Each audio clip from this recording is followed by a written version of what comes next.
Voilà, nous y sommes. Notre 36e rendez-vous. Rendez-vous. Qu'est-ce que je dis là? Rendez-vous. Alors, merci beaucoup. Bienvenue à ce cours sur l'étude du livre de l'Apocalypse. C'est une étude, j'y réfléchis encore aujourd'hui, qui est laborieuse. L'un d'entre vous me remerciait pour mes notes en disant qu'il y a des jours, des semaines de travail là-dedans. En réalité, c'est des années, 15 ans. Ça fait 15 ans que je travaille sur cette série-là, puis je n'ai pas encore terminé. Et on est en train d'étudier aujourd'hui la portion du temps des tribulations qui va du chapitre 6 à 18 du livre de l'Apocalypse. Et on est arrivé, c'est notre troisième rendez-vous ce soir, où on est en train d'étudier les 7 visions de l'apôtre Jean, qui couvrent la partie de Apocalypse 14, verset 1 à 15, verset 8. Dans les chapitres 14 et 15, l'apôtre Jean reçoit de Dieu 7 visions. On est comme entre deux. Alors, on vient de vivre là, la levée ou la sortie de la bête qui sort de la mer, celle qui sort de la terre, chapitre 13. Et puis, à partir du chapitre 16, on va reprendre avec le jugement des 7 coupes, la dernière série de 7 jugements. Et ce qu'on a dans les chapitres 14 et 15, ça ne nous est pas présenté sur une base chronologique. Il y a des portions du texte qu'on étudie qui vont arriver un petit peu plus loin dans le temps. Entre autres, surtout au moment du retour du Seigneur. C'est là qu'on va aller encore ce soir. Alors, sur les 7 visions, on en a vu 4. La première des visions que Jean nous a présentées, c'était concernant l'identification des 144 000 Juifs. En fin de compte, ce sont des évangélistes qui vont se lever pendant la période de la tribulation et qui vont évangéliser, entre autres, la nation juive et aussi les autres nations. Ce sont des croyants qui vont vivre pendant cette période de tribulation. Ils vont vivre une consécration incroyable au Seigneur Jésus. On a vu ça lorsqu'on étudie la première vision. La deuxième vision, on a regardé la deuxième, la troisième et la quatrième la semaine passée. Alors, la deuxième vision nous a mis face au dernier évangéliste du monde. Alors, ce n'est pas le dernier Billy Graham, parce que Billy Graham n'était pas un ange, okay? Mais c'est un ange. Et c'est cet ange-là, ou ce dernier évangéliste, qui permet à Jésus de dire en Matthieu 24 ou Matthieu 25 qu'après viendra la fin. Alors, cet évangéliste, cet ange, sera un ange puissant aux moyens extraordinaires. Et on a vu qu'il va travailler du haut des ciels, du haut du ciel dans les airs. La troisième vision, puisque le monde n'aura pas répondu à l'appel du dernier évangéliste, concerne le jugement, contre le gouvernement de l'Antéchrist. Alors, c'est un jugement contre un gouvernement qui n'existe pas encore. Et la quatrième vision, c'était la dernière fois, lors de notre dernier rendez-vous. Quant à elle, parle des tourments pour ceux qui vont être châtiés et des récompenses aussi pour les saints. Et lors de cet enseignement-là, on a regardé assez en détail ce qui arrive avec ceux qui sont damnés ou ceux qui sont maudits et qui sont déclarés par Jésus devoir aller dans le feu qui a été préparé pour le diable et ses anges. Alors, voyons de quoi il s'agit ce soir pour notre 5e vision, alors qu'on est toujours dans le ciel. Alors, la semaine passée, je vous ai parlé d'un petit avion là, qui, quand vous êtes sur une plage de Plattsburgh ou des États-Unis, là, qui fait rond dans le ciel, vous regardez une pancarte en arrière, puis All you can eat at Red Lobster pour 19,95. Alors, on est toujours dans le ciel, et puis c'est de là que vient aussi cette 5e vision. Apocalypse 14, verset 14. Je regardais et voici, il y avait une nuée blanche. Et sur la nuée était assis quelqu'un qui ressemblait à un fils d'homme, ayant sur sa tête une couronne d'or et dans sa main une faucille tranchante. Et un autre ange sortit du temple, criant d'une voix forte à celui qui était assis sur la nuée, « Lance ta faucille et moissonne, car l'heure de moissonner est venue, car la moisson de la terre est mûre. » Et celui qui était assis sur la nuée jeta sa faucille sur la terre, et elle fut moissonnée. Et la terre fut moissonnée.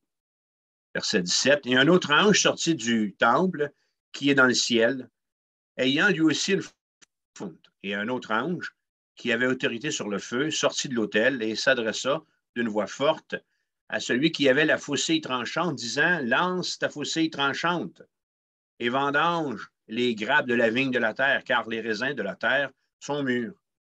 Et l'ange jeta sa faucille sur la terre, et il vendangea la vigne de la terre et jeta la vendange dans la grande cuve de la colère de Dieu. Et la cuve fut foulée hors de la ville, et du sang sortit de la cuve jusqu'aux morts des chevaux, sur une étendue de 1600 stades. Jusque-là. Alors que le Seigneur puisse nous éclairer par ce texte qui est encore un texte pour des personnes averties. Alors, vous comprenez que c'est une série qui n'est pas vraiment pour des enfants. Et en introduction, ce que je peux dire ici, c'est qu'on assiste à nouveau au jugement dernier. Nous sommes en plein dans le jour de l'Éternel. Ce que Joël annonce ainsi, Daniel en parle, Zacharie, Jérémie. Quand on parle de l'Ancien Testament du jour de l'Éternel, ça fait référence au jugement dernier. Ça n'a rien à voir avec le jugement dernier du Terminator dans la série ou dans les films. On est devant quelque chose qui est extraordinaire, qui est dramatique. Juste avant de rentrer en onde avec vous, je regardais le déploiement de ce que M. Poutine est en train de se préparer à faire à Kiev. Et les journalistes nous rapportent que le convoi de chars d'assaut est long de 60 km de long. Ça, c'est des chars d'assaut. Et lorsqu'on approche le jugement dernier dans le livre de l'Apocalypse, dans les versets, dans les chapitres qu'on est en train d'étudier, on est aussi placé devant quelque chose qui est, dans notre texte, épeurant. OK? Épeurant. Alors, ce qui nous porte à nous demander pourquoi est-ce que Jean, ce soir, ou pourquoi est-ce que Jean, dans cette section du texte, va nous présenter deux visions qui parlent d'un même événement. Alors, il y a une récolte, il y a une moisson, puis il y a une vendange. Alors, on est devant une répétition qui a une raison bien précise. Il n'y a rien qui est anodin dans la parole de Dieu. Alors, j'espère que vous croyez cette vérité-là. À l'approche du point culminant du jugement de Dieu, il y a encore deux éléments principaux à venir. Le premier, c'est le déversement du jugement des 7 coupes qu'on va commencer à regarder au chapitre 16. Alors, on a encore un autre rendez-vous, un ou deux autres rendez-vous avant d'arriver là. Et ce déversement, ou le déversement du jugement des 7 coupes, va être un feu roulant. Ce que ça veut dire, c'est que ce jugement-là va arriver dans la deuxième portion de la tribulation, donc dans le deuxième 3 ans et demi, probablement très près de la fin. Et la séquence des jugements vont arriver, là. Écoute, quand vous jetez un caillou dans une mare d'eau ou sur une flaque d'eau, OK, puis là, ça fait des sillons. Alors, les sillons n'auront pas le temps de se rendre jusqu'à la berge. Vous pouvez lancer un autre caillou, puis un autre. Comprenez-vous? C'est comme ça, là. Ça va vraiment être un feu roulant de jugement mortel à l'échelle planétaire. Et ce jugement-là, à lui seul, va détruire Babylone. C'est un jugement qui va détruire l'empire de l'Antéchrist. Et on va le voir au chapitre 16 à 18. Ça, c'est ce qui est encore à venir. Le deuxième élément qui est à venir, c'est la bataille d'Armageddon, pendant laquelle Jésus va revenir juger et détruire ses ennemis. On va voir ça au chapitre 19. Alors, ce sont deux visions pour nous aider à comprendre, en fait, qu'il vient encore deux grands malheurs. Alors, la cinquième vision que Jean nous présente dans ce texte, divisée en deux, une moisson et une vendange, sert à nous aider à comprendre ce qui s'en vient des chapitres 16 à 19. Alors, on va regarder le premier exemple que Jean nous donne. Il nous parle d'une moisson de blé, versets 14 à 16. C'est notre premier point. Il y a une première image qui est utilisée par l'apôtre ici, c'est celle de la moisson. Et par cette image-là, Jean nous place devant le jugement de Dieu. Et pour ce faire, on voit très bien que les anges sont associés à Christ pour juger le monde. On a découvert à ce jour que certains de ces messagers célestes, les anges, ont des fonctions bien déterminées. Dans la deuxième, dans la troisième et dans la quatrième vision, le 7, qu'on a vu lors de notre dernier rendez-vous, on a vu des anges avoir un rôle important. Si les anges, depuis la création, ont eu, dans l'histoire de l'humanité, des rôles secondaires et souvent, voire cachés, lorsqu'on lit des récits de l'Ancien Testament, c'est avec difficulté que les auteurs ou que ceux qui étaient impliqués dans ces démonstrations-là pouvaient identifier les anges. OK? Alors, ils prenaient des formes humaines. C'est une toute autre affaire au jour de l'Éternel. Il n'y a plus rien de caché lorsqu'on arrive au jugement dernier. Les anges, dans le livre de l'Apocalypse, sont très actifs et plus du tout des acteurs secrets. Dans notre texte, aujourd'hui, au verset 18, il y a un ange qui a autorité sur le feu. C'est écrit, et un autre ange qui avait autorité sur le feu sorti de l'autel. Au chapitre 7, 4 anges sont respectivement responsables des vents de la terre. Chapitre 7, verset 1, Jean écrit, « Après cela, je vis 4 anges debout aux 4 coins de la terre. Ils retenaient les 4 vents de la terre. » Finalement, il y a un autre ange qui contrôle les eaux, au chapitre 16, verset 5. Et j'entendis l'ange des eaux qui disait, « Tu es juste, toi qui es et qui étais. » Au moment de l'exégèse de la deuxième vision de Jean, je vous ai communiqué que les anges avaient, depuis leur création, désiré. Ça a toujours été dans leur cœur, dans leur pensée, de participer au plan de Dieu. Et là, on arrive à un moment donné où ils vont y être autorisés et même qu'on va les voir accomplir des tâches de toute première instance. Alors, cette réalité eschatologique qui n'est pas si loin de nous, OK, et qui n'est pas si loin aussi, ça me fait penser à la parabole de l'ivraie. Je vais vous inviter à tourner votre Bible dans Matthieu 13. Alors, quand je vois agir les anges dans Apocalypse 14, ça me donne de réfléchir, puis ça me donne de penser à ce qui se passe avec la parabole de l'ivraie que Jésus nous raconte. C'est intéressant qu'on la lise pour y méditer, Matthieu 13, verset 24. Il, c'est Jésus, il leur proposa une autre parabole et il dit, « Le royaume des cieux est semblable à un homme qui a semé une bonne semence dans son champ. Mais pendant que les gens dormaient, son ennemi vint, sema de l'ivraie, la mauvaise herbe, okay? Sema de l'ivraie parmi le blé et s'en alla. Lorsque l'herbe eut poussé et donné du fruit, l'ivraie parut aussi. Les serviteurs du maître de la maison vinrent lui dire, « Seigneur, n'as-tu pas semé une bonne semence dans ton champ? D'où vient donc qu'il y a de l'ivraie? » Il leur répondit, « C'est un ennemi qui a fait cela. » Et les serviteurs lui dirent, « Veux-tu que nous allions l'arracher? » Non, dit-il, de peur qu'en arrachant l'ivraie, vous ne déraciniez en même temps le blé. Laissez croître ensemble l'un et l'autre jusqu'à la moisson. Et à l'époque de la moisson, je dirai au moissonneur, arrachez d'abord l'ivraie et liez-la en gerbe pour la brûler, mais amassez le blé dans mon grenier. Alors Christ, le moment venu, va déléguer ses anges pour vendanger la terre, c'est-à-dire pour arracher de son royaume tous les scandales ou pour moissonner. Vu qu'on parle de la moisson dans cette première vision, je devrais plutôt dire, il va déléguer ses anges pour moissonner la terre, pour arracher de son royaume tous les scandales. Alors pourquoi est-ce qu'on peut encore se poser la question? OK? On peut se poser la question suivante.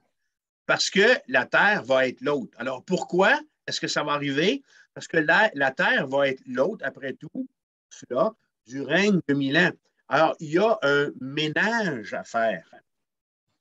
Pour que le royaume millénaire de Jésus-Christ sur cette terre, après Apocalypse 19, pour que ça puisse avoir lieu, le terrain doit être nettoyé. Comprenez-vous? L'ancien locataire doit avoir été évincé, parce que c'est de ça qui est question ici. L'ivraie, nous dit Jésus dans ce texte, doit être arraché d'abord, sans exception, pour être jeté au feu. On ne met pas ça au compost, on met ça au feu. Alors, est-ce que les anges vont faire le travail? Christ va se réserver personnellement certaines tâches. comme celle d'anéantir l'impie par le souffle de sa bouche. Et ça, c'est Paul qui nous donne de nous en rappeler dans 2 Thessaloniciens 2, verset 8, alors qu'il dit « Et alors paraîtra l'impie que le Seigneur Jésus détruira par le souffle de sa bouche et qu'il anéantira par l'éclat de son avènement. » Alors, il y a des tâches que les anges vont rencontrer et il y a des tâches aussi qui vont être réservées aux moissonneurs. Laissez-moi vous présenter le moissonneur. Il est là, au verset 14. Jean écrit, « Je regardais, et voici, il y avait une nuée blanche, et sur la nuée était assis quelqu'un, le moissonneur, qui ressemblait à un fils d'homme, ayant sur sa tête une couronne d'or et dans sa main une faucille tranchante. » Alors, nous sommes à nouveau devant un sujet d'importance. Et ce qui attire ici l'attention de l'apôtre, c'est une nuée blanche. Une image qui est tirée du livre de Daniel et qui présente le Seigneur prêt à entrer dans son règne. Daniel, chapitre 7, verset 13, écrit ceci. « Je regardais pendant mes visions nocturnes, et voici sur les nuées des cieux arriva quelqu'un de semblable à un fils d'homme. Il s'avança vers l'Ancien des jours, et on le fit approcher de lui. » Alors, on a dans ce texte-là, sous la plume de Daniel ici, l'annonce du retour sur terre du roi qui revient en Apocalypse 19.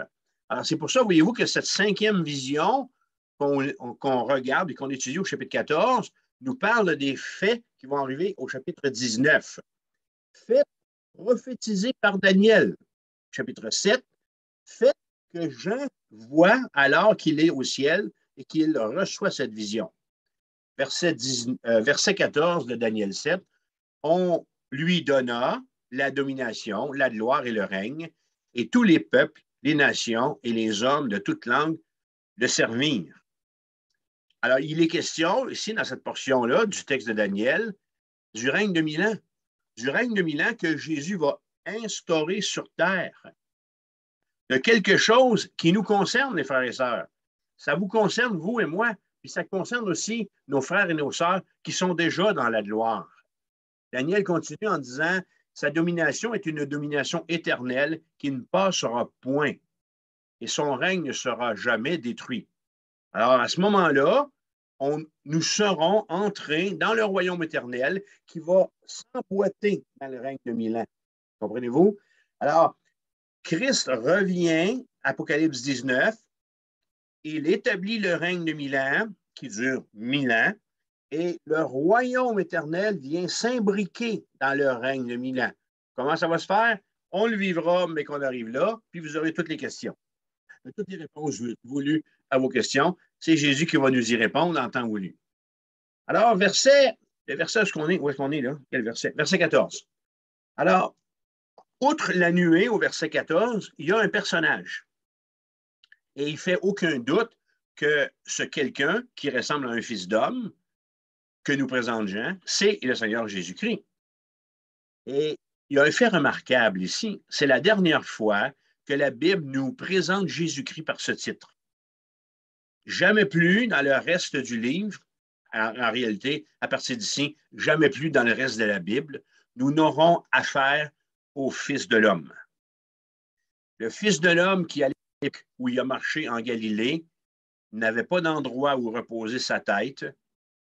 Ici, il est sur le point de prendre possession de la terre entière. La première venue de Jésus en fut une d'humiliation. Lorsque Christ est venu, il y a 2000 ans, c'était une venue empreinte d'humiliation. Paul va dire dans Philippiens 2,6, « Lequel existant en forme de Dieu n'a point regardé comme une proie à arracher d'être égal avec Dieu, et s'est dépouillé lui-même en prenant une forme de serviteur, en devenant semblable aux hommes. Et ayant paru comme un simple homme, il s'est humilié lui-même, se rendant obéissant jusqu'à la mort, même jusqu'à la mort de la croix. » La première fois, Jésus est venu en serviteur. Il reviendra en roi souverain, dans la majesté et dans la splendeur. La première fois que Jésus est venu sur la terre, écrit Luc, chapitre 19, le Fils de l'homme est venu chercher et sauver ce qui était perdu. Quand il va revenir, nous affirme Paul, en 2 Timothée, ce sera pour juger les vivants et les morts, chapitre 4, verset 1. La première fois, Jésus est venu en semeur, semant dans les cœurs la foi. Lors de son retour, il revient comme un moissonneur. Il est prêt, Christ est prêt à faire sienne la domination au sujet de laquelle Daniel a prophétisé. Le moissonneur est assis en attendant le moment opportun pour se lever et commencer à moissonner. Christ est assis en ce moment à la droite de Dieu et il attend le grand signal, le jour du jugement dernier. Alors, tout est conforme à la parabole de l'Évangile et fin prêt. Alors, continuons notre lecture de la parabole de l'ivraie. On est encore dans Matthieu 13. Alors, Jésus vient d'expliquer, OK, les membres ou les personnages de la parabole expliquent aux propriétaires comment ça se fait qu'il y a de l'ivraie. Alors là, les disciples vont questionner maintenant le sens spirituel. Matthieu 13, 36. Ses disciples s'approchèrent de lui et lui dirent, « Explique-nous la parabole de l'ivraie du champ. » Il répondit, « Celui qui sème la bonne semence, c'est le Fils de l'homme. Le champ, c'est le monde. La bonne semence, ce sont les fils du royaume. L'ivraie, ce sont les fils du malin. L'ennemi qui l'a semé, c'est le diable. La moisson, c'est la fin du monde. Et les moissonneurs, ce sont les anges. Or, verset 40, comme on arrache l'ivraie et qu'on la jette au feu, il en sera de même à la fin du monde. Le Fils de l'homme enverra ses anges qui arracheront de son royaume tous les scandales et ceux qui commettent l'iniquité. Et ils les jetteront dans la fournaise ardente où il y aura des pleurs et des grincements de dents. Alors les justes resplendiront comme le soleil dans le royaume de leur Père. C'est pour ça que c'était important, lors de la 4e vision, que je vous présente ce qu'est la réalité de l'enfer, hein, à cause de ce qu'on est en train de voir ce soir. Le moissonneur d'Apocalypse 14 est décrit également comme ayant sur la tête une couronne d'or. Alors, du 4 au 20 février dernier, ça ne fait pas très longtemps de ça, nos athlètes olympiques canadiens en sport d'hiver nous ont inscrits dans l'histoire en ramenant de Beijing 26 médailles olympiques, ce qui nous a donné le 4e rang en termes de total de médailles récoltées. Nos athlètes ont été honorés pour leur exploit sportif et en recevant des médailles de bronze, d'argent et d'or, ben, ils ont reçu leur Stéphanos, ils ont reçu leur couronne. Stéphanos, c'est le mot qui est utilisé en grec. Ils ont reçu leur Stéphanos pour avoir vaincu leurs adversaires pendant les diverses compétitions sportives. Et imaginez-vous comment vous avez été ému quand Charles Hamelin a gagné sa énième médaille. Comment vous avez été ému quand la petite fille là, de je ne sais pas trop où, là, de Sherbrooke, je ne sais pas trop, a gagné. Quand le petit gars à boss, là, qui s'appelle, là, pas Krakowski, mais j'ai oublié son nom, et ainsi de suite. On s'est laissé émouvoir. Alors, on peut, avec cette image des Olympiques, s'imaginer ce monarque qui apparaît coiffé de sa couronne. Lors de ces Jeux olympiques, probable que les monarques, les représentants des pays ou ainsi de suite qui étaient sur place, devaient porter leur diadème fièrement. Alors, soit des bijoux sur eux ou des chapeaux ou des casquettes ou des bérets, peu importe. Et c'est la même fierté que nos athlètes, c'est avec la même fierté que nos athlètes ont reçu, eux autres aussi, leur médaille pour leur victoire, une récompense pour leurs efforts. C'est avec son Stéphanos sur la tête, que paraît Christ. il est coiffé de la couronne de la victoire. Écoutez, je ne sais pas l'effet que ça va vous faire de voir Christ couronné de la couronne de la victoire. Et il me semble que c'est plus haut que le premier stade sur le podium olympique. Hein? On n'est pas devant un simple monarque ici qui est coiffé d'un diadème ou d'un athlète de compétition sportive, que vois Jean.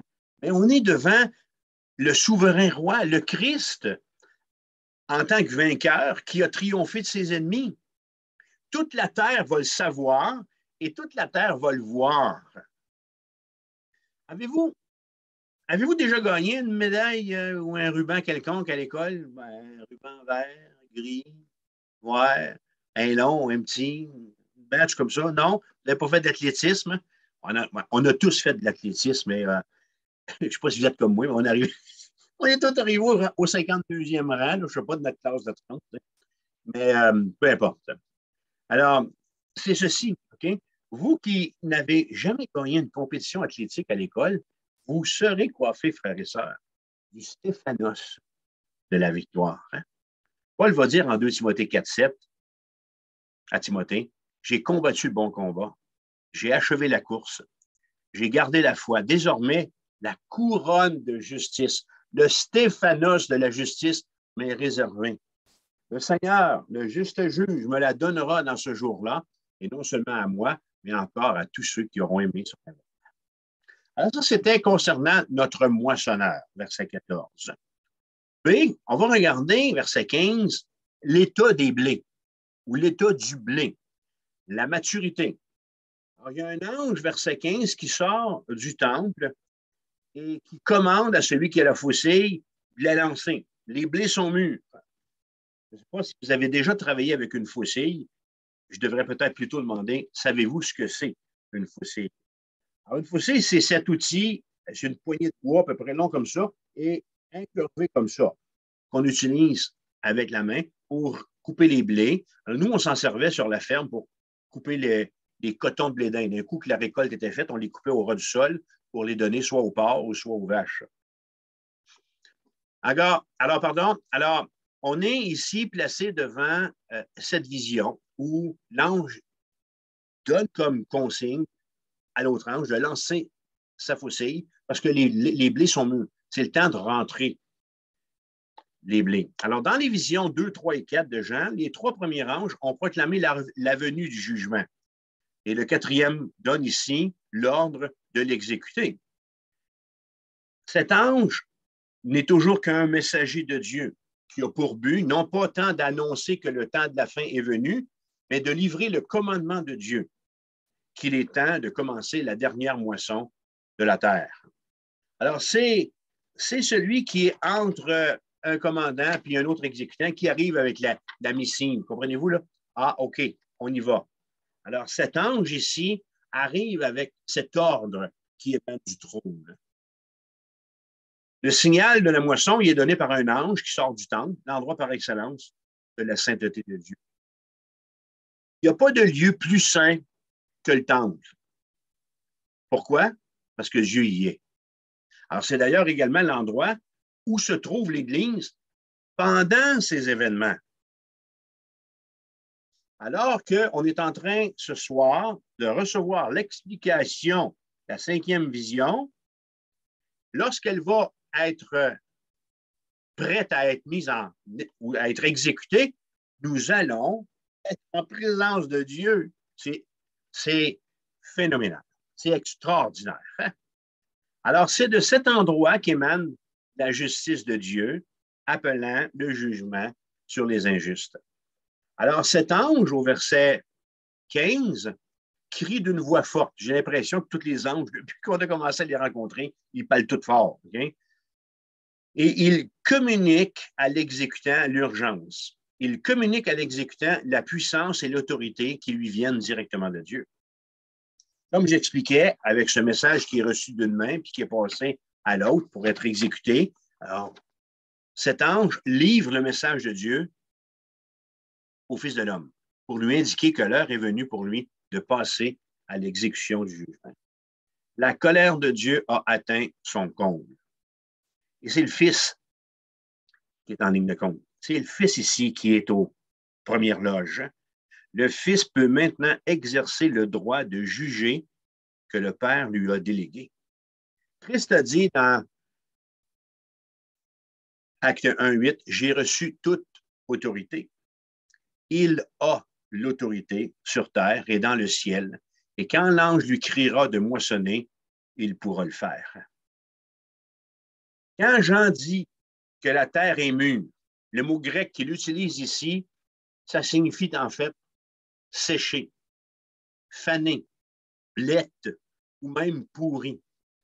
Quand un fruit ou un légume, exemple, dans votre plateau de à votre plateau de fruits, parce que vous l'avez oublié là pendant 3 semaines. Alors, quand un fruit ou un légume n'est plus propre à la consommation, on dit il est blette, il est avancé, il est avarié, il est passé. Et d'ordinaire, ben, dans le temps, il finissait à la poubelle, mais aujourd'hui, il finit au compost. Alors, la terre, elle aura cette avancée au chapitre 14. Il y a, d'une certaine façon, plus rien de bon à tirer de l'homme. Quel constat, hein? Le temps de la fin sera arrivé. Et pour comprendre l'état avancé de la maturité de la terre, ici, imaginez-vous une gerbe de blé. Une gerbe de blé qui est mûre et qui est dorée en août. Et en parallèle, une banane noire est gâtée près de la décomposition. Alors, la condition humaine d'Apocalypse 14, elle sera comme la banane pourrie. On a vu le moissonneur, on a vu la maturité des blés. C'est maintenant, toujours dans notre premier point, on est en train de regarder la récolte, verset 16, la moisson. La moisson, dit Jésus en Matthieu 13, 39, qu'on a lu tantôt dans la parabole de l'ivraie, c'est la fin ou c'est l'achèvement de l'économie actuelle du siècle présent. Là, OK, comprenez bien ceci, on est à la fin, à la toute fin, presque, on est à quelques heures de la fin de l'humanité. Le bien comme le mal est mûr pour le jugement final. Après près de 7 années à souffrir sous le joug de l'Antéchrist et après avoir subi les affres du jugement de Dieu, les gens seront en droit de penser que les choses se calmeront. Ils se diront que le pire est derrière eux. Probable que rendu là, que le slogan des années 2020 et 2021, ça va bien aller, hein, sera peut-être encore sur les lèvres. Ils penseront que ça va bien aller. Ils se diront que les choses peuvent peut-être encore s'améliorer, mais il n'en sera rien. Le jugement cataclysmique du jour du Seigneur est sur le point de tomber sur Satan, sur ses hordes de démons, sur l'Antéchrist, ainsi que sur tous les hommes impénitents. Verset 16, Jean écrit, « Et celui qui était assis sur la nuée jeta sa faucille sur la terre, et la terre fut moissonnée. » Alors, frères et sœurs, nous sommes devant l'affirmation de toute la Bible la plus tragique. Sans aucune fanfare ni tambour, cette affirmation relate l'exécution du jugement divin. Quel est-il? Quel est ce jugement divin? Il est celui du jugement des 7 coupes. Jamais Dieu n'aura été aussi sévère envers le mal. Alors voici un aperçu de ce que nous allons voir quand nous allons étudier le jugement des 7 coupes. Première coupe, il est question d'un ulcère, d'une maladie de la peau pour tous les adorateurs de l'Antéchrist, uniquement. Deuxième coupe, il est question de la mort de tout ce qui vit dans l'eau. Terminé. Il n'y a plus rien de vivant dans nos lacs, dans nos océans, dans nos rivières. Troisième coupe, nous sommes devant la fin de l'eau potable sur Terre. Terminé. La Naya, OK, puis toutes ces eaux que vous aimez acheter chez IGA ou chez Provigo, fini. Quatrième coupe, un soleil si chaud qui brûle les hommes. Le soleil n'ayant plus de protection, quand on arrivera là, je vous expliquerai, il n'y a plus la protection là, de l'ultraviolette, okay, va brûler la chair des hommes. Cinquième coupe, la fin de la lumière. La sixième coupe, l'assèchement de l'Euphrate, alors ce grand fleuve Quand on va arriver là, je vous expliquerai la grandeur de cette étendue d'eau, de ce cours d'eau, de ce fleuve. Alors, on a l'assèchement en vue de la dernière bataille. Et la 7e coupe, c'est le plus violent tremblement de terre que la Terre n'aura jamais connu, qui, à part de tuer tout ce qui va rester à tuer, va totalement changer la géographie de la Terre. Alors, ce feu roulant de 7 jugements des coupes marque la première phase de la dernière moisson de la Terre. Un jugement sur les habitants corrompus de ce monde, symbolisé par le blé. Alors ça, c'était la première illustration. Jean se sert du blé. Maintenant, il va se servir d'une deuxième illustration agricole. Il va se servir du raisin pour nous aider à comprendre. Alors, c'est notre deuxième point. Nous allons regarder dans les versets 17 à 20, la vendange des raisins. Alors, comme je dis, une seconde image, celle de la vendange, est utilisée cette fois-là pour nous placer à nouveau devant le jugement de Dieu. Et la scène se répète. Alors, le jugement de la vendange des raisins fait référence à la bataille d'Armageddon contre les derniers hommes opposés à Dieu. Cette bataille sera un jugement plus saisissant en raison de l'illustration du pressoir à vin. Alors, vous allez voir que c'est un peu plus dramatique l'explication ou l'utilisation qui est donnée du pressoir à vin que ça l'est avec la récolte des blés. En réalité, lorsqu'on approche cet événement à venir, cet événement eschatologique, on peut en fait plutôt parler d'un massacre, d'un véritable bain de sang. En ce moment, le monde international qualifie les armes de l'Ukraine, ou en fin de compte, qualifie le combat ou l'affrontement, voilà, l'affrontement entre l'Ukraine et la Russie, de David et Goliath. Quand on arrive à Armageddon, c'est Goliath. Il n'y a même plus de David là. Okay? Alors, quand c'est Dieu qui fait la guerre, je veux dire, il n'y a pas de change possible. Là. Il n'y a pas de monnaie au retour. Ouais. Laissez-moi vous expliquer un peu ce que ce terme évoque, Armageddon, quand vous le lisez dans votre Bible. Alors, Armageddon, c'est un nom hébreu en fin de compte, c'est un nom hébreu qui fait référence au mont Megiddo, qui est en Palestine. Et lorsque Jean fait référence à la bataille d'Armageddon, il est question ici d'un champ de bataille. Un champ de bataille prophétique. Ça veut dire quoi? Ça veut dire qu'il y a une bataille qui va y avoir lieu à venir. Et ce champ de bataille va amener tous les rois du monde entier à s'affronter pour la guerre. Hein? Et ils vont faire la guerre au grand jour de l'Éternel. Et ils vont se masser pour faire la guerre à Dieu et à son peuple. Megiddo ou Armageddon, lorsqu'on évoque ce nom-là, ça évoque les combats sanglants qui ont eu lieu près de la ville de Megiddo. Et Jean emploie ce nom chargé de souvenirs historiques pour décrire les afflictions et les délivrances futures du peuple de Dieu. Il ne nous fait pas de doute, ou il ne fait pas de doute pour les prophètes de l'Ancien Testament et pour Jean du Nouveau Testament, que la dernière des guerres aura son dénouement en Palestine, en Israël. Les armées ennemies seront écrasées là, lisons-nous, en Apocalypse 19. Et il est question ici d'une vallée ou d'une plaine qui s'étend sur environ 35 km, à 100 km de Jérusalem. Il est facile pour nous de comprendre les raisons de cette localisation et la raison de toute l'hostilité que vivront les Juifs et le Seigneur. Alors pourquoi est-ce que c'est à cet endroit qu'aura lieu la bataille d'Apocalypse chapitre 19? Pourquoi est-ce que c'est là que Dieu va affronter les nations à Armageddon? D'abord, parce que la Palestine est la plaque tournante des continents. L'Asie, l'Afrique, l'Europe se touchent. La Méditerranée et le canal de Suède aussi sont à portée de main. Alors, c'est une des raisons. Stratégiquement parlant, sur un point de vue militaire, c'est le centre d'achat dans chacune de vos villes. C'est le Tim Hortons. C'est l'endroit où les gens se rassemblent. Alors, c'est l'endroit stratégique pour y mener une si guerre avec un aussi grand nombre de guerriers. Une deuxième raison, c'est que cette vallée, elle est à proximité des réserves de pétrole du Moyen-Orient. Alors, on ne se battra pas à l'épée et à l'arc. On ne se battra pas non plus à 30-06. On va se battre avec des armes modernes, des armes qui fonctionnent au pétrole, au mazout ou à quelque autre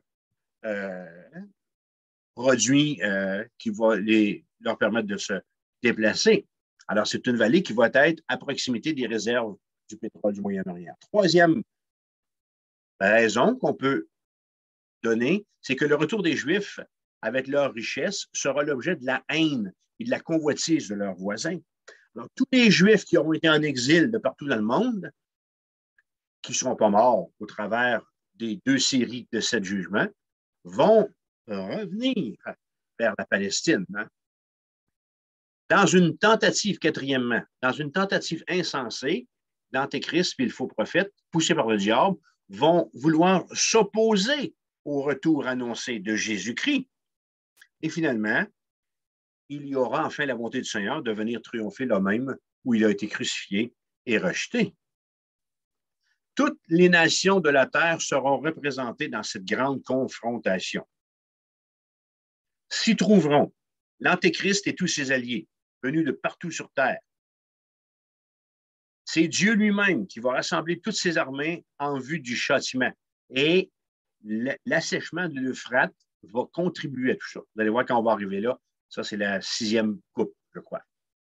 Au moment, les nations où elles s'imagineront atteindre leur but, le Seigneur lui-même paraîtra, posant ses pieds sur le mont des Oliviers, et il pulvérisera ses adversaires.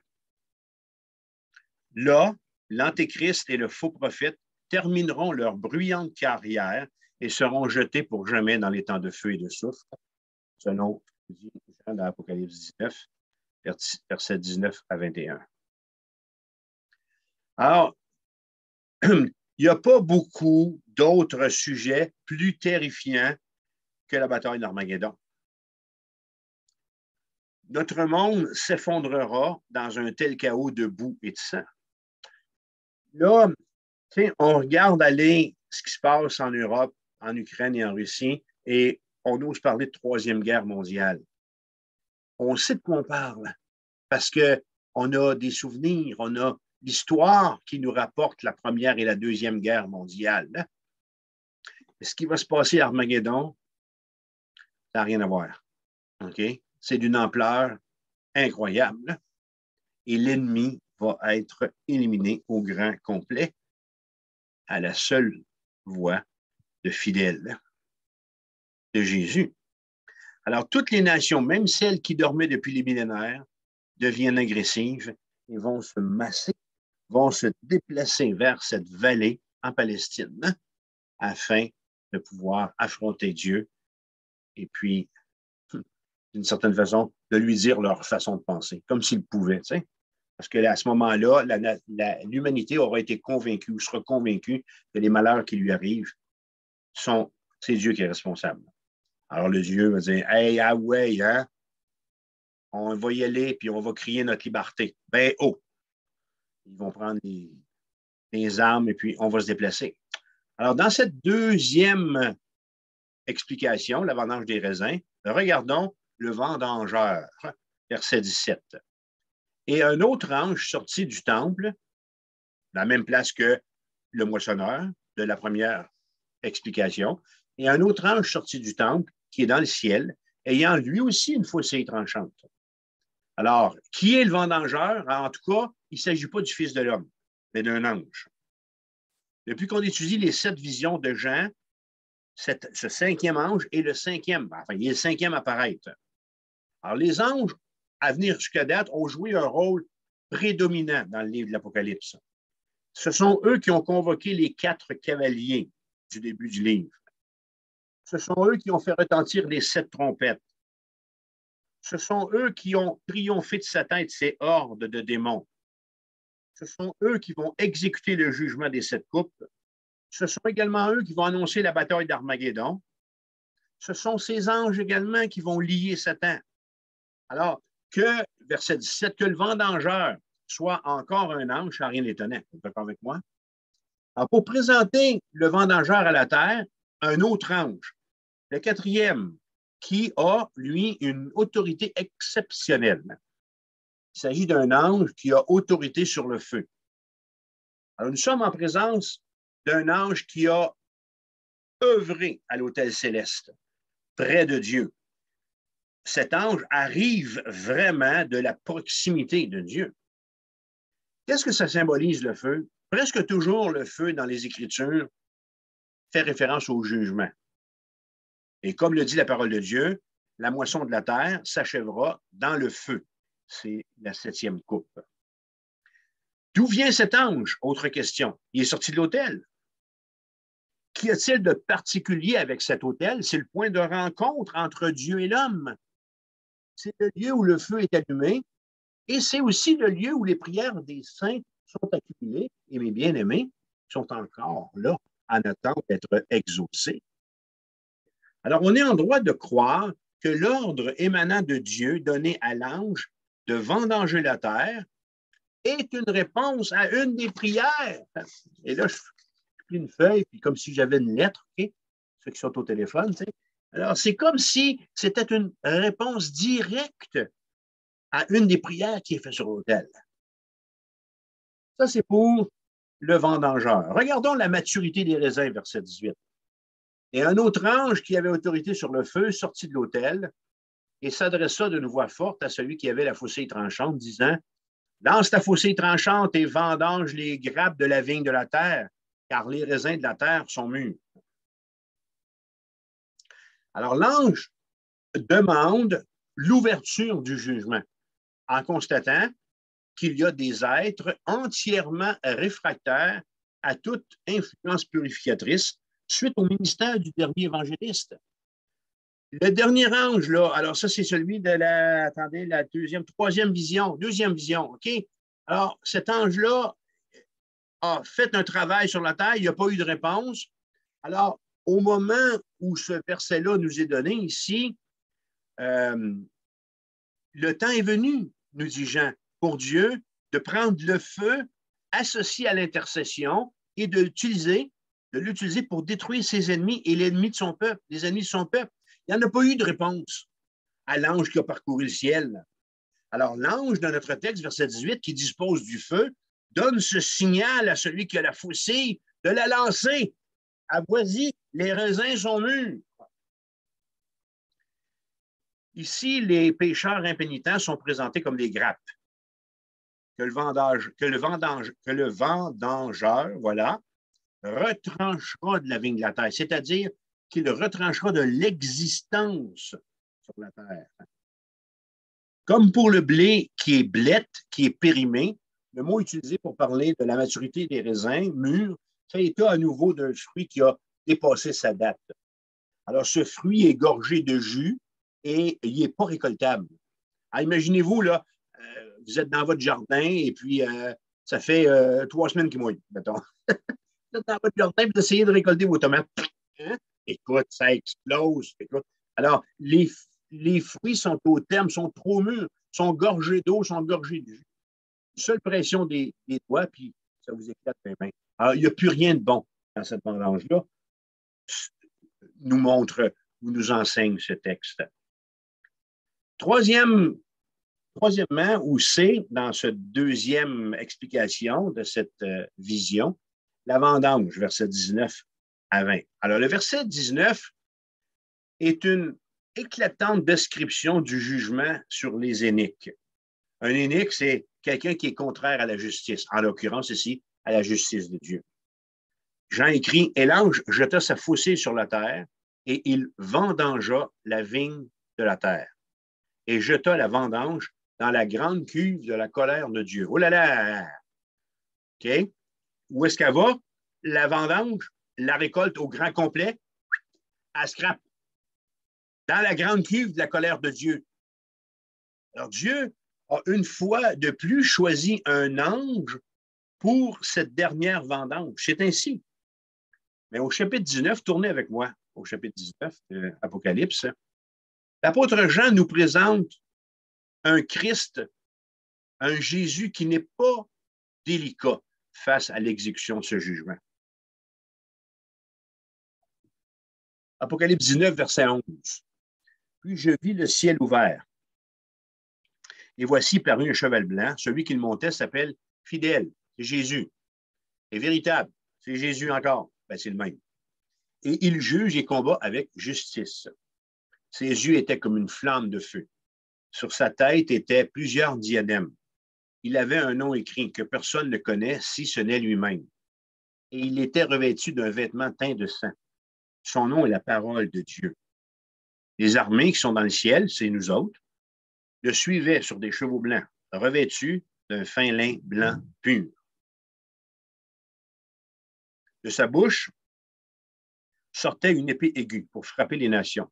Il les pètera avec une verge de fer, et il foulera la cuve du vin de l'ardente colère du Dieu Tout-Puissant. Il avait sur son vêtement et sur sa cuisse un nom écrit, Roi des rois et Seigneur des seigneurs. Et je vis un ange qui se tenait au soleil, et il cria d'une voix forte, disant à tous les oiseaux qui volaient par le milieu du ciel, venez, rassemblez-vous pour le grand festin de Dieu, afin de manger la chair des rois, la chair des chefs militaires, la chair des puissants, la chair des chevaux et de ceux qui les montent, la chair de tous, libres et esclaves, petits et grands. Si vous êtes capable de tourner aussi dans Ésaïe 63, je vais y faire référence dans quelques instants. Après que Christ lui-même aura foulé la cuve du vin de l'ardente colère du Tout-Puissant, les oiseaux du ciel seront invités à venir se repaître de la chair des hommes tombés à Armageddon. Je suis, ce n'est pas un secret pour personne, un ornithologue amateur. Ça veut dire que j'observe les oiseaux comme un amateur. Je ne suis pas un professionnel. Je lis ce qui me tombe sur la main concernant les oiseaux. Je lis des revues en ce moment et je lisais dimanche qu'il y a en ce moment sur la Terre 50 milliards d'oiseaux, soit 5 fois ou 6 fois plus que la population mondiale. Je ne sais pas comment un moineau va être capable de manger de la chair humaine, mais ces moineaux domestiques là, que vous voyez dans vos headsets chez vous un peu partout, okay, c'est la sorte d'oiseau qui a le plus au monde, avec 1,6 milliard. Mais il y a aussi des charognards. Il y a aussi des oiseaux qui se délectent de charognes. Hein? 50 milliards.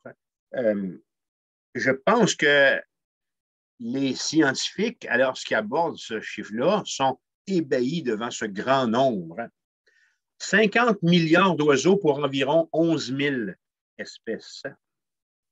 Alors, j'aime évoquer au stade où on en est dans cette étude un dialogue entre le prophète Ésaïe et le Seigneur, alors qu'il vient d'être fait référence ici à cette convocation du monde aviaire, qui peut faire référence aux oiseaux, aviaire pour oiseaux.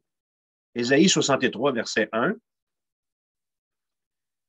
Qui est, alors c'est Ésaïe qui parle. Alors, il y a un dialogue, regardez bien ça. Alors, Ésaïe dit, qui est celui qui vient d'Édom, de Botsra, en vêtements rouges, en habits éclatants, et se redressant avec fierté dans la plénitude de sa force? Réponse, c'est l'Éternel qui parle, c'est moi qui ai promis le salut, qui a le pouvoir de délivrer. Ésaïe questionne, pourquoi tes habits sont-ils rouges et tes vêtements comme les vêtements de celui qui foule dans la cuve? Réponse, l'Éternel, j'ai été seul à fouler au pressoir, et nul homme d'entre les peuples n'était avec moi. Je les ai foulés dans ma colère, je les ai écrasés dans ma fureur. Leur sang a jailli sur mes vêtements et j'ai souillé tous mes habits, car un jour de vengeance était dans mon cœur. Hein? Est-ce qu'on n'est pas en train de lire ce qu'on vient voir dans Apocalypse 19? Nous sommes ici à Isaïe 63, environ 800 ans avant Jésus-Christ. Donc, 800 plus 2000, fait qu'on est à peu près à 2800 ou 2900 ans avant la réalisation de la prophétie, avant l'accomplissement de ce que j'en vois en Apocalypse 19. Le Fils de l'homme sera seul à fouler au pressoir. Pourquoi, vous pensez? Parce que c'est un travail pour Dieu. C'est un travail seulement pour Dieu. Et le sang des peuples jaillira sur son vêtement. Un vêtement qui, selon la description de Jean en Apocalypse 19, sera entièrement maculé de sang. Le jour de la vendange sera le jour de la vendange de la terre. Mais ensuite, et c'est là que nous sommes concernés, viendra la restauration des fidèles. Le passage d'Ésaïe 63 qu'on vient de lire se termine sur les mots rassurants, sur les mots suivants, des mots rassurants. Ésaïe 64, et l'année de mes rachetés est venue. Après le jour de la vendange vient l'année des rachetés. Christ, soyons-en assurés, n'oubliera pas les siens, vous et moi. Le temps des récompenses va se prolonger jusqu'en éternité et ne sera sans aucune mesure avec le temps du jugement, ni même avec le temps de la grâce. Ce qui vient pour les racheter, mes bien-aimés, mes frères et mes sœurs, ce qui vient pour nous et ce qui vient pour les rachetés futurs de la tribulation n'a aucun précédent et ne peut être comparé à quoi que ce soit. Ce sera nouveau répétitivement. Hein? Alors, on va être toujours en train de vivre ce nouveau-là qui va se répéter comme ça, sans jamais s'arrêter. Oh là là, encore, hein? Ça va-tu? Ça se dit pas. Ça va-tu être bon? Hein? Les raisins mûrs sont jetés dans la grande cuve de la colère, écrit Jean, sans confusion possible. Le tirage a été bien fait. Il est parfait. Dieu ne se trompe pas. Il ne jette pas un bon raisin avec un raisin gâté. On est en présence de Dieu et ce que Dieu fait, il le fait à la perfection. Verset 20. Et la cuve fut foulée hors de la ville, et du sang sortit de la cuve jusqu'aux morts des chevaux sur une étendue de 1600 stades. La sévérité de ce massacre, au verset 20, nous est montrée par le niveau que va atteindre le sang versé des gens tués lors de cette guerre. Il faut noter ici que ces hommes impénitents auront comme adversaire le Seigneur Jésus et qu'aucun, absolument aucun d'eux ne va s'en sortir vivant. Frères et sœurs, l'humanité non régénérée fait face à un avenir terrifiant, comme nous le fait comprendre la scène qu'on est en train d'étudier. Ceux qui vont refuser de se repentir apprendront ce que ça veut dire la vérité suivante. Quand l'auteur aux Hébreux nous dit au chapitre 10, 31, c'est une chose terrible que de tomber entre les mains du Dieu vivant. Vous devez connaître quelqu'un qui vous dit « Ah, m'arranger avec moi le bon Dieu, ou le petit Jésus, mais je le vois l'autre bord. » Et mon ami, ça n'a rien à voir avec les textes qu'on est en train d'étudier. Êtes-vous d'accord? Ceux qui refuseront de se repentir vont apprendre ce que veut dire cette vérité également quand Paul dit en Galates 6, 7, « Ne vous y trompez pas. On ne se moque pas de Dieu. Ce qu'un homme aura semé, il le moissonnera aussi. » Alors, verset 20, Jean écrit que le sang va monter jusqu'aux morts des chevaux. Les morts qui ont dans la bouche, jusqu'aux morts des chevaux. Bien? C'est à quelle hauteur une bouche de cheval? Alors, vous avez compris. Alors maintenant, vous êtes en mesure de vous imaginer 1,20 m de haut environ. Alors, on est placé ici par l'auteur devant un caniveau, un genre de fossé, 1,20 m de creux et qui va s'étendre sur une distance de 296 km de long, c'est-à-dire aussi long de Rivière-du-Loup jusqu'à Victoriaville ou de Pointe-à-la-Croix à Gaspé. Tous les oiseaux charognards de la terre, préservés du jugement, fort probablement, parce qu'ils vont être utiles. Dieu en a besoin, Apocalypse 19. Alors, tous les oiseaux charognards de la terre, préservés du jugement, seront appelés sur place pour faire le ménage. Alors, c'est ainsi que le dragon, la bête et le faux prophète, l'infernale caricature de la Trinité, en hâtant la maturation de la moisson et de la vendange, ont préparé, ni plus ni moins, l'établissement définitif du royaume de Dieu sur la terre. Ce que je suis en train de vous dire ici, là, c'est que lorsqu'il va paraître, l'Antéchrist, il ne fera rien d'autre qu'être un accessoire entre les mains de Dieu pour l'accomplissement de la volonté de Dieu. Et ce, depuis la Genèse, berceau de l'humanité, à aller jusqu'à la toute fin de l'histoire. Alors, en conclusion, Jean précise une chose au verset 20. Il dit, ce massacre va avoir lieu hors de la ville. Alors, c'est pour ça que tantôt, je vous ai dit que cette vallée, elle est à 100 km de la ville. Dieu a des plans de bonheur pour Jérusalem. Alors, la ville sera épargnée afin qu'elle devienne la capitale du royaume. La Bible enseigne qu'un reste de croyants sera sauvé, car le Seigneur les défendra, eux et la ville, contre les assauts des nations. Ce que l'on comprend, on va le voir aussi quand on va arriver là dans le texte, je vous l'expliquerai, c'est qu'il y aura des croyants qui auront passé au travers des tribulations, qui se seront convertis comme des raisons, et qui vont entrer dans le royaume, dans le règne de 1000 ans, sur leurs pieds. Alors, Dieu est au contrôle. Il voit tout, il sait tout. Le jour de la victoire, le jour où nous porterons tous nos Stéphanos avec fierté et joie, est à la porte de nos vies chrétiennes. Alors, l'encouragement pour nous ce soir, ou au moment où vous écoutez cet enseignement-là, c'est ne nous relâchons pas comme chrétiens, frères et sœurs. Hein? Que le Seigneur puisse nous bénir et nous accorder la grâce de vivre l'enlèvement et de se convertir. Si vous n'appartenez pas encore à Jésus-Christ, pour pouvoir être exempté de la tribulation, vous devez absolument lui demander pardon pour vos fautes et l'inviter à devenir votre sauveur personnel. Alors que le Seigneur puisse nous bénir et puis prions là-dessus avant de nous retrouver la semaine prochaine pour la suite de la 6e et 7e vision de Jean. Alors Seigneur, on veut être reconnaissant pour ce que tu nous as donné de comprendre ce soir. Ce texte est primordial pour qu'on puisse être en mesure d'expliquer aux personnes de paix que tu mets sur nos routes ce qui vient bientôt.